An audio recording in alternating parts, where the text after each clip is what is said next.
Good morning, everybody. We're into a good Tuesday, Halloween week. Excited about some trick-or-treating this week, and we're excited about being back at home. And, you know, we've got 3 more opportunities to play here at Clemson, and, you know, this is something we look forward to all year, these 7 opportunities. So hopefully we'll have another great crowd this week. And I know we got fall break next week, and hopefully our students will hang around and maybe cut out after the game on Saturday, because this is always a special time. Like I said, we've got an unbelievable group of seniors that cherish every single moment that they get to play here at home.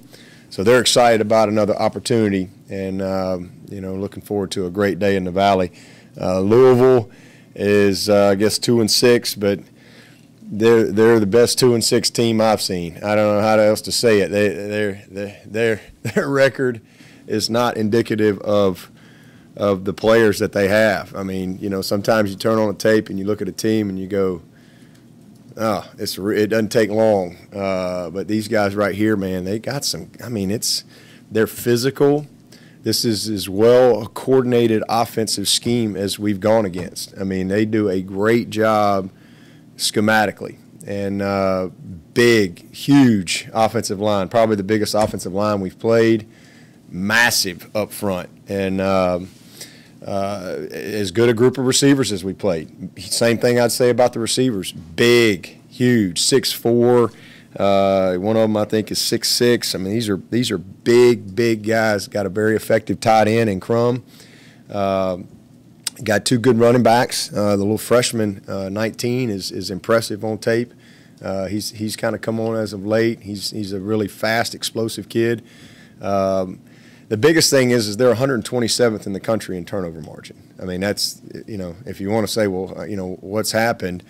Well, there's 130 teams and they're 127th turnover margin. So they've had some really tough breaks, and you know, I'm sure that their coaches are frustrated with a lot of missed opportunity because they're very capable of playing with anybody. I mean, this is from a physicality standpoint, a schematic standpoint, and a skill standpoint. They have those things on this team. And but, you know, when you turn the ball over at the rate they've turned it over, you're going to end up coming up on the short end of the deal a lot. And that's what's happened for them. They had a 24-20 game into the 4th quarter with BC. They got really, truly should have won the Florida State game. You know, I've seen that one a few times over the last couple weeks, and just missed some opportunities against those guys. So, you know, they've had some tough breaks, but again, this offensive line, the quarterback is a young guy. That's the other thing. He's a young guy that they're kind of, you know, committed to and bringing him along. He runs very well. He's big. He's not been as consistent as they probably want him to be. But then you put a little cut up together and you go, dang, there's 8 big plays against Alabama. I mean, he's a very streaky, capable guy.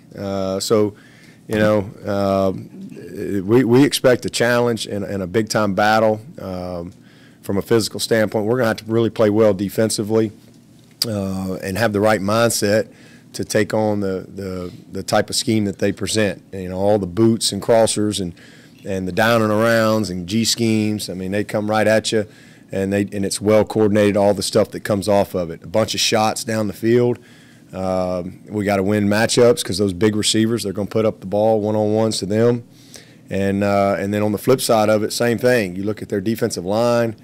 I mean, they got some guys. They got a bunch of guys. They're same thing. Got a good scheme on that side of the ball. They're aggressive, and you know, they've had some short fields that they've had to deal with along the way.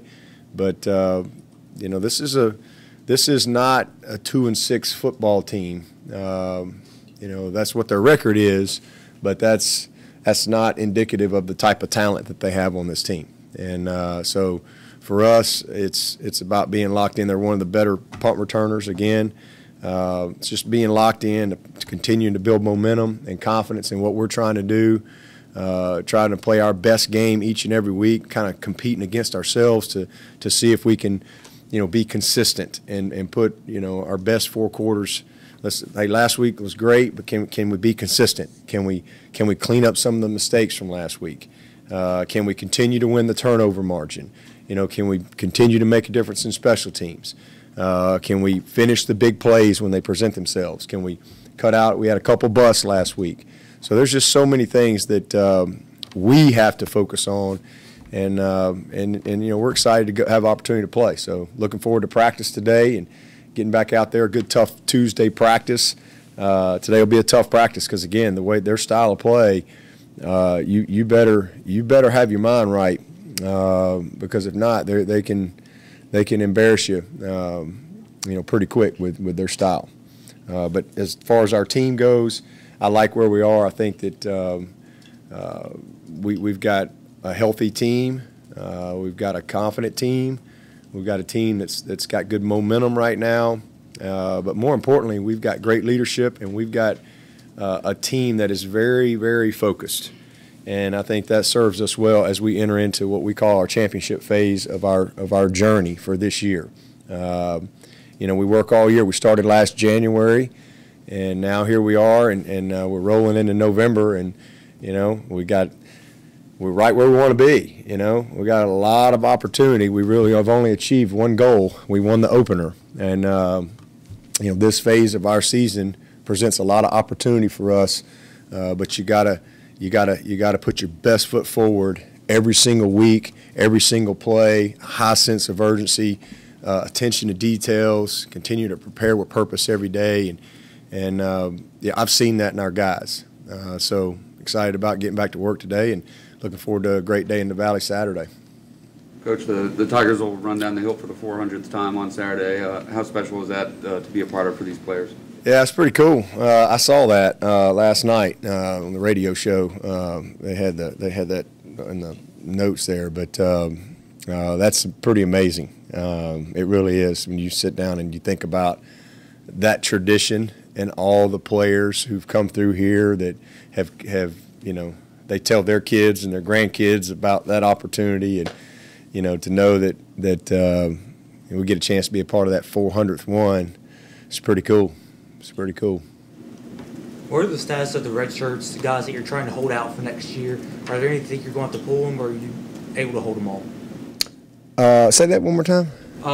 What's the status on all the red shirts? Oh, the status. I thought you said the stats. Okay, the status. The only one right now is KJ that I think we've used all 4 games with. I think he's the only one that we know we're trying to hold, and it's really what he wants to do, and we're in a position to be able to do that right now, unless something changes. So we get down the road and have a change or two, then we might have to revisit that. But right now, he's the only one that we've burned all 4 games. Everybody else is still in a good spot, and I think we've gotten most all of them in at least one game. I think y'all may know better than me. I think we've played everybody. I think I know Maskell got in. I think who's that? I thought Darnell got in that last game. Maybe he didn't, but I thought he did. I know Maskell got in there, and Jake and Mike. Of course, KJ's gotten in there. Skowski's played. McFadden's played. I remember who else we might have in there, but most of those guys have gotten in a little bit. But we'll see how it goes down the stretch, and if we have more opportunity. But I think postseason is where because you can have injuries and all those type of things. But where we are right now, we've got 4 games left, so I think we're in a good place with all those guys.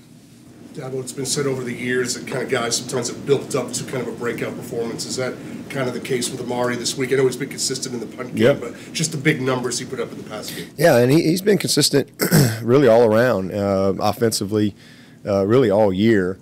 And but he just hadn't had that big explosive play. He had Texas A&M had a big touchdown on the hitch and go, but that was a huge game for him. Just the yards after the catch.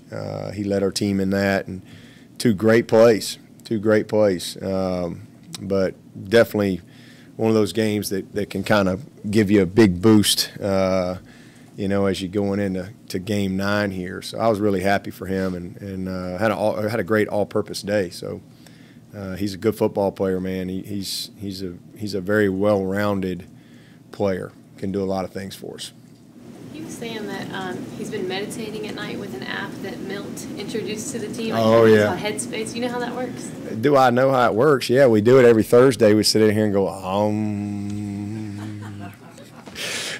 Yeah, Milt gets in here, and I swear it's the funniest thing. This is when I knew we were going to smash NC State. We came in here, and Milt's doing Headspace on Team Thursday, moment with Milt, and I give him like 5 or 7 minutes every Thursday, and so Milt gets in here and he introduces his Headspace thing. It's some app, and you just basically chilling for 3 minutes, and but there's just some guy, and he's got that weird voice, and he's talking to you, and and everybody in the room, we're supposed to have our eyes closed and our hands on our and you feel your feet into the floor and your body, your weight into the seat, and you just drift away, and your mind. Oh, just let your mind wander. It just goes through all this stuff, and so it's like 3 minutes, and then you come back and you go,